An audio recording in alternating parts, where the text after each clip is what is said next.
J.D. सेलिंगर की the catcher in the राई। ये सिर्फ एक नॉवल नहीं है बल्कि एक पूरी पीढ़ी की आवाज है और इस आवाज का चेहरा है होल्डन कॉफील्ड।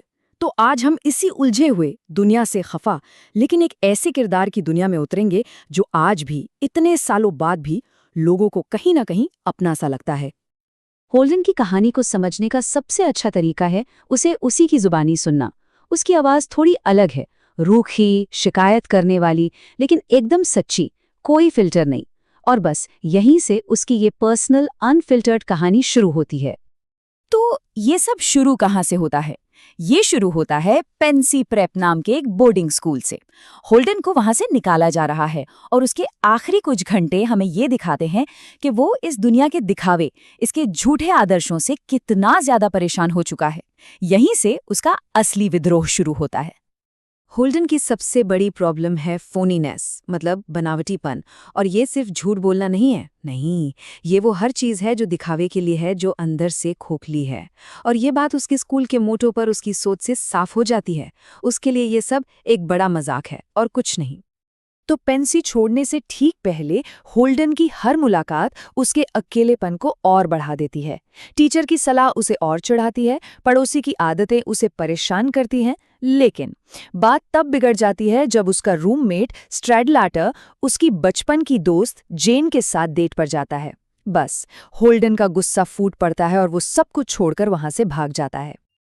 अब होल्डन पहुंचता है मैनहट्टन, न्यूयॉर्क के भीड़-भाड़ वाली सड़कों पर अकेला। वो बस एक ऐसे इंसान की तलाश में है जो असली हो, जो उसे समझ सके। लेकिन इस बड़े शहर में उसे हर तरफ और ज्यादा अकेलापन और बनावटी लोग ही मिलते हैं।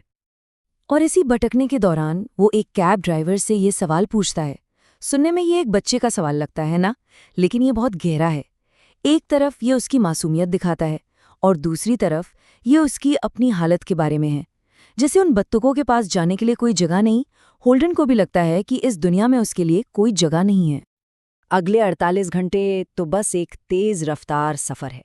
होटल में अजीब लोगों को देखना, एक प्रोस्टिट्यूट के साथ एक बहुत ही अजीब सी मुलाकात, हर तजुर्बा उसे दुनिया से और दूर कर देता है। यहाँ तक कि उसकी डेट भी बर्बाद हो जाती है। ये सारी नाकाम कोशिशें आखिर में उसे बस एक ही इंसान की याद दिलाती हैं, उसकी छोटी बहन फीबी। तो आखिर होल्डन के इस गुस्से और उदासी की जड़ क्या है? वजह यह है कि उसकी दुनिया में गिने चुने ही लोग हैं जिन्हें वो असली मानता है। यही वो लोग हैं जो अंधेरे में उसके लिए एक उम्मीद की तरह हैं। ये 3 लोग, ये होल्डन की दुनिया के एंकर हैं। उसका छोटा भाई एली, जिसकी मौत के गम से वो कभी उभर ही नहीं पाया, वो उसके लिए मासूमियत का प्रतीक है। जेन गैलेगर, वो दोस्त जो उसे एक सरल समय की याद दिलाती है। और सबसे ज़रूरी, उसकी छोटी बहन फीबी, जो शायद अकेली है, जो उसे बिना जज किए बस समझती है और प्यार करती है। और यहीं हम कहानी के सबसे दिल को छू लेने वाले हिस्से पे पहुंचते हैं, वो हिस्सा जहां से इस नॉवल का टाइटल आता है। अपनी बहन फीबी से बात करते हुए होल्डन आखिरकार बताता है कि वो असल में क्या बनना चाहता है। देखिए, ये कोई असली नौकरी नहीं है, ये एक मेटाफर है।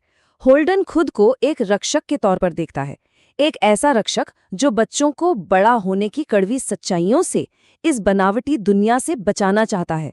वो बस उनकी मासूमियत को बचाए रखना चाहता है। यही है असली होल्डन। उसके सख्त रवैये के नीचे एक ऐसा इंसान छिपा है जो दुनिया की सबसे नाजुक चीज यानी बचपन की मासूमियत को किसी भी कीमत पर बचाना चाहता है। इतनी सारी निराशा और अकेलेपन के बाद कहानी में एक ऐसा पल आता है जहां होल्डन को पहली बार बिना किसी वजह के सच्ची खुशी महसूस होती है। ये शायद पूरी कहानी का सबसे खूबसूरत पल है। इस एक पल में होल्डन किसी को जज नहीं कर रहा, किसी की आलोचना नहीं कर रहा। वो बस अपनी बहन को खुश देखकर उस खुशी को महसूस कर रहा है। शायद पहली बार वो अपने दिमाग से बाहर निकलकर बस अपने दिल की सुन रहा है। होल्डन के ये शब्द खुद बताते हैं कि ये पल उसके लिए कितना मायने रखता है। ये एक छोटी सी उम्मीद है, एक सबूत कि उसके अंदर अभी भी खुशी और प्यार महसूस करने की ताकत बची है। तो सवाल ये है कि ये नॉवेल आज भी इतनी असरदार क्यों है? शायद इसलिए कि इसका कोई सीधा साधा अंत नहीं है। कहानी खत्म हो जाती है, लेकिन होल्डन का क्या होगा, ये एक सवाल बनके रह जाता है। और यही बात हर किसी को सोचने पे मजबूर करती है। 4 ये सिर्फ एक नंबर नहीं है, ये इस बात का सबूत है कि होल्डन समाज के बनाए किसी भी सांचे में फिट नहीं होता।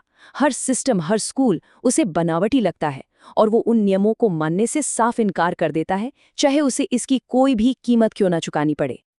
और नॉवेल की ये आखिरी लाइन एक पहेली जैसी है। ये इंसानी रिश्तों की ज़रूरत और उनमें छिपे दर्द दोनों को एक साथ सामने रख देती है। और ये एक सवाल हम सबके लिए छोड़ जाती है कि क्या अकेलापन बेहतर है या लोगों से जुड़ने का जोखिम उठाना।